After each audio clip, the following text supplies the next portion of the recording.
ሰላም የቻናላችን ቤተሰቦች በያላችሁበት ሰላማችሁ ይብዛ እያልን በዚህ ቻናል አማርኛ፣ እንግሊዘኛ፣ ሂሳብ፣ ኦሮሞኛ እንዲሁም ሌሎችን የትምህርት አይነቶች እናስተምራለን። መማር መከታተል ለምትፈልጉ ሁሉ እንዲሁም ህፃናትን ማስተማር የምትፈልጉ ወላጆች ከታች ከቪዲዮ ላይ ባስቀመጥነው ስልክ በኢሞ፣ በቴሌግራም፣ በዋትስአፕ እንዲሁም በተለያዩ ሶሻል ሚዲያ አማራጮች ደውላችሁ አናግሩን። ዛሬ ይዤላችሁ የመጣው ከግራ ወደ ቀኝ ከቀኝ ወደ ግራ ፊደላትን እናያለን ማለት ነው። ለቻናሉ አዲስ የሆናችሁ ላይክ፣ ሼር፣ ሳብስክራይብ በማድረግ ቻናሉን ተቀላቀሉ። እንዲሁም መማር መከታተል ለምትፈልጉ በሀገር ውስጥ ሆናችሁ በሀገር ውጭ ሆናችሁ በእጃችሁ ባለው ስልክ በኦንላይን በቀላል መንገድ መማርና መከታተል ትችላላችሁ። ዛሬ ወደ ያዝነው ወደ ዕለቱ ትምህርታችን ስንቀጥል ይቺ ማናት? ይቺ ሀ ሁ ሂ ሃ ሄ ህ ሆ። እስኪ እንደገና ይቺ ማናት ነው ያለ? ይቺ ሃ፣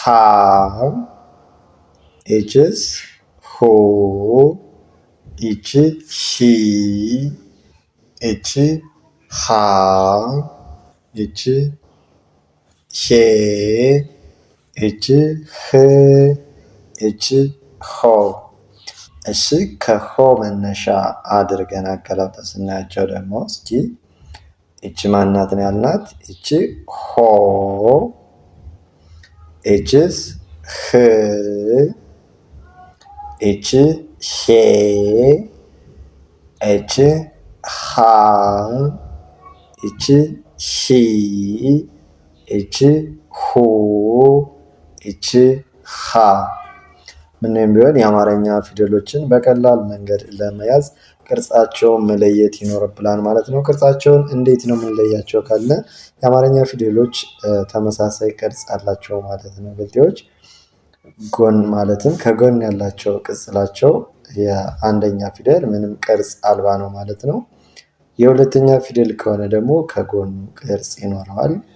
የሶስተኛ ፊደሎች ደግሞ ከታች ከቀኝ እግራቸው ዘዋር ያሉ ናቸው ማለት ነው። አራተኛ ፊደሎች ወይም ከቀኝ ጎናቸው ዝቅ ወረድ ያለ ቅጽል አሊያም ደግሞ እግራቸው በስተግራ ያጥራል ማለት ነው።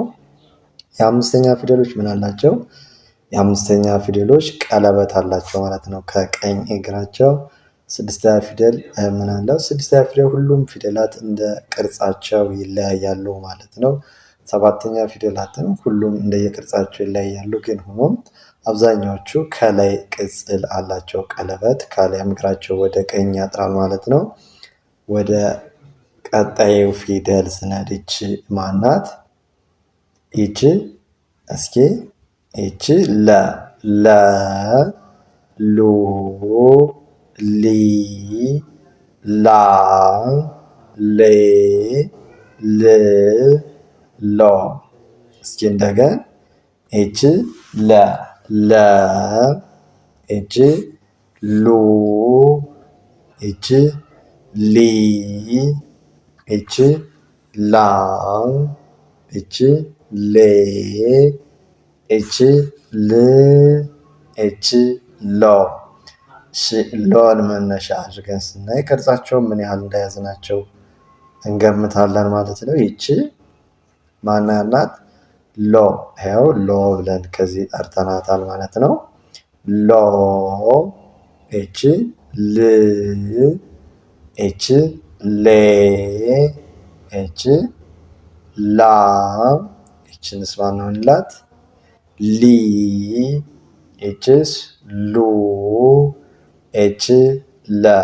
ልክ በዚህ መንገድ ሁሉን ከያዝናቸው ለማንበብ ሆነ ለመጻፍ በቀላል መንገድ እንረዳቸዋለን ማለት ነው። ከዚህ ስንመጣ ይቺ ሀ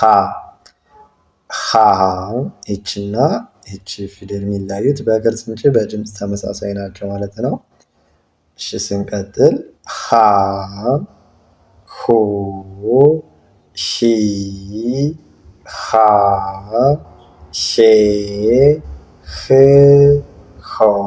እስኪ እንደገና ይቺን ማን አላት? ይቺ ሃ፣ ይቺስ ሁ፣ ይቺ ሂ፣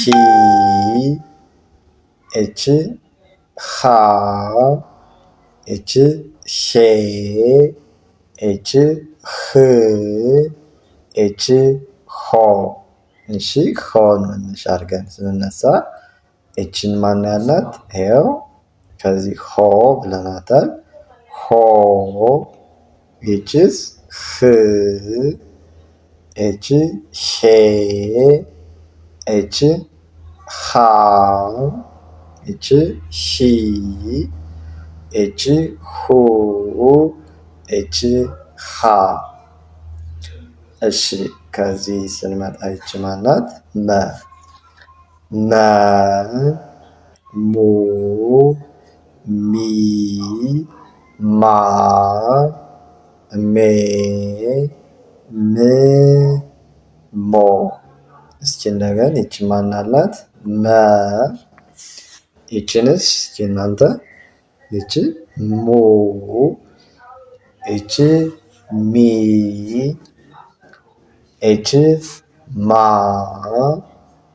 ይቺ ሜ ይቺ ም ይቺ ሞ። እሺ ይቺ ማን ያልናት? ሞ ያው እዚህ ሞ ብለናታል ማለት ነው። ሞ ይቺስ ም ይቺስ ሜ ይቺ ማ ይቺ ሚ ይቺ ሙ ይቺ መ መ። እሺ ከዚህ ስንመጣ ይቺ ማናት? እስኪ እናንተ መልሱልኝ። ይቺ ሰ ናት ማለት ነው። ሰ ሱ ሲ ሳ ሴ ስ ሶ። ይቺ ሰ ይቺ ሱ ይቺ ሲ ይቺ ሳ ይቺ ሴ ይቺ ስ ይቺ ሶ። እሺ ከሶ ስንነሳ ይቺን ሶ ይቺ ስ ይቺ ሴ ይቺ ሳ ይቺ ሲ ይቺ ሱ ይቺ ሳ። እሺ እዚህ ስንመጣ ይቺ ማናት? ይቺ ረ ረ ሮ ሪ ራ ሬ ር ሮ።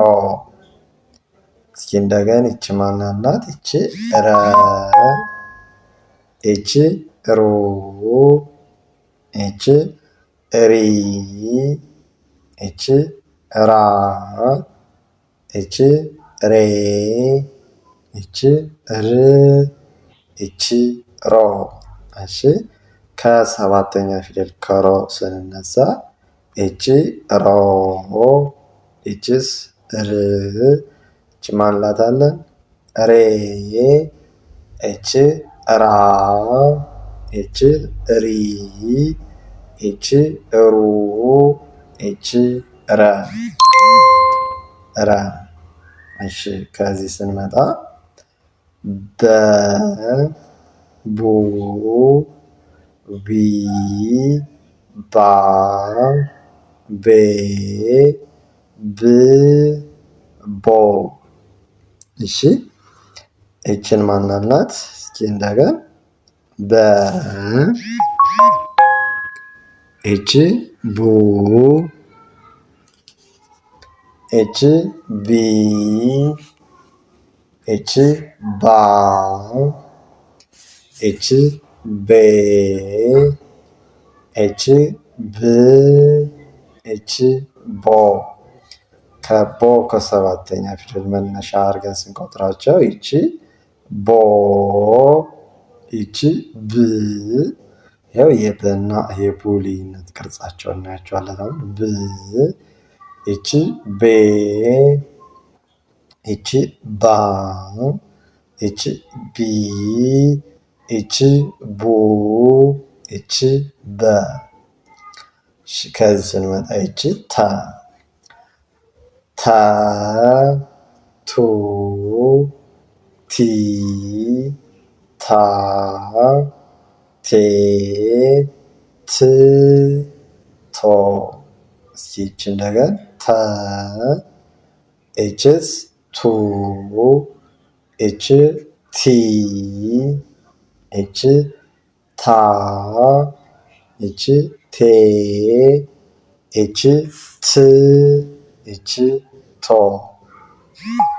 ቶ እሺ እዚህ ስንነሳ ከተ ሰባተኛ ስንነሳ ቶ ኤች ት ኤች ቴ ኤች ታ ኤች ቲ ኤች ቱ ኤች ተ እሺ ከዚህ ስንመጣ ቸ ቹ ቺ ቻ ቼ ች ቾ እሺ የቸ ሰባተኛ መነሻ አድርገን ስንሄድ ኤች ቾ ኤች ች ኤች ቼ ኤች ቻ ኤች ቺ ኤች ቹ ኤች ቸ እሺ ከዚህ ስንሄድ ሰ ሰ ሱ ሲ ሳ ሴ ስ ሶ እስኪ እንደገና ይቺ ማናላት? ይቺ ሰ ሰ ይቺስ ሱ ይቺ ሲ ይቺ ሳ ይቺ ሴ ይቺ ስ ይቺ ሶ ሶን መነሻ አድርገን ስንሄድ ይቺ ሶ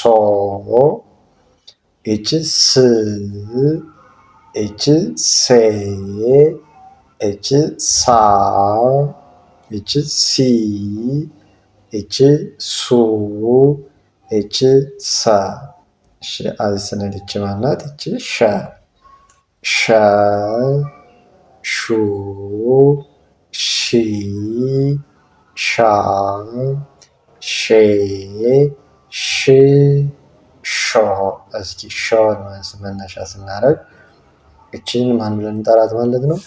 ሾ እቺ ሽ እቺ ሼ እቺስ ሻ እቺ ሺ እቺ ሹ እቺ ሸ እሺ ከዚህ ስንመጣ ቀ ቀ ቁ ቂ ቃ ቄ ቅ ቆ እሺ ቆን መነሻ ጋር ስንቆጥር ይቺ ቆ ይቺ ቅ ይቺ ቄ ይቺ ቃ ይቺ ቂ ይቺ ቁ ይቺ ቀ እሺ ከዚህ ስንመጣ ደግሞ ይቺ የ የ ዩ ይ ያ የ ይ ዮ እስኪ እንደገና ይቺ የ ይቺ ዩ ይቺ ይ ይቺ ያ ይቺ የ ይቺ ይ ይቺ ዮ እሺ ከዮ መነሻ አድርገን ከአንደኛው ስር ስንመጣ ይቺ ዮ ይቺ ይ ይቺ የ ይቺ ያ ይቺ ይ ይቺ ዩ ይቺ የ እዚህ ስንመጣ ይቺ ነ ነ ኑ ኒ ና ኔ ን ኖ። እስኪ እንደገና ይቺ ነ ይቺ ኑ ይቺ ኒ ይቺ ና ይቺ ኔ ይቺ ን ይቺ ኖ። እስቲ ከኖ ስንነሳ ይቺ ኖ ይቺ ን ይቺ ኔ ይቺ ና ይቺ ኒ ይቺ ኑ ይቺ ነ። እሺ ከዚህ ስንመጣ ኘ ኘ ኙ ኚ ኛ ኜ ኚ ኞ። እስኪ እንደገና ይቺ ማን ናት? እሺ ኘ ኘ ይቺ ኙ ይቺ ኚ ይቺ ኛ ይቺ ኜ ይቺ ኚ ይቺ ኞ። እስኪ ይቺን ማን ብለን ነው የጠራናት? ሰባተኛ ፊደል ኞ። ይችንስ ኚ ይቺ ኜ ይቺ ኛ ይቺ ኚ ይቺ ኙ ይቺ ኘ ኘ። እሺ ከዚህ ስንመጣ ይቺ አ አ ኡ ኢ አ ኤ እ ኦ። እስኪ እንደገና ይቺ ማን ናት? አ ይቺንስ ኡ ይቺ ኢ ይቺ አ ይቺ ኤ ይቺ እ ይቺ ኦ። ይቺ ማን ብለን ጠራናት? ኦ ይቺስ እ ይቺ ኤ ይቺ አ ይቺ ኢ ይቺስ ኡ ይቺ አ። እሺ ከዚህ ስንመጣ ይቺ ከ ከ ኩ ኪ ካ ኬ ክ ኮ። እሺ እዚች ማን ብለን ጠራናት? ከ ከ ይችስ ኩ ይችስ ኪ ይችስ ካ ይቺ ኬ ይቺ ክ ይቺ ኮ። ከኮ ስንነሳ ይቺ ኮ ይቺ ክ ይቺ ኬ ይቺ ካ ይቺ ኪ ይቺ ኩ ይቺ ከ። እሺ ከዚህ ስንመጣ ይቺ ማን ናት? ይቺ ኸ ኸ ሁ ሂ ሃ ሄ ህ ሆ። ይቺ ማን ናት? ኸ ኸ ይችንስ ሁ ይችስ ሂ ይችስ ሃ ይቺ ሼ ይቺ ህ ይቺ ሆ ሆ። እስኪ ይቺ ማን ብለን ጠራናት? አሁን ሰባተኛ ሆ ይችስ ህ ይቺ ሼ ይቺ ሃ ይቺ ሺ ይቺስ ሁ ይቺስ ኸ። መማር መከታተል ለምትፈልጉ ሁሉ ከታች ከቪዲዮ ላይ ባስቀምጥነው ስልክ ማለትም በቴሌግራም፣ በዋትስአፕ፣ በኢሞ እንዲሁም በተለያዩ ሶሻል ሚዲያ አማራጮች ደውላችሁ አናግሩን። እንዲሁም ህጻናትን ማስተማር የምትፈልጉ ወላጆች ህጻናትን አቀላጥፈው ማንበብ መጻፍ እንዲችሉ አድርገን እናስተምራለን። ከታች ከቪዲዮ ላይ ባስቀመጥነው ስልክ ደውላችሁ አናግሩን። ከሀገር ውስጥም ሆነ ከሀገር ውጭ ሆናችሁ በቀን 1 ሰዓት በመመደብ በኦንላይን መማርና መከታተል ትችላላችሁ። ደውላችሁ አናግሩን። መልካም ጊዜ መልካም ቆይታ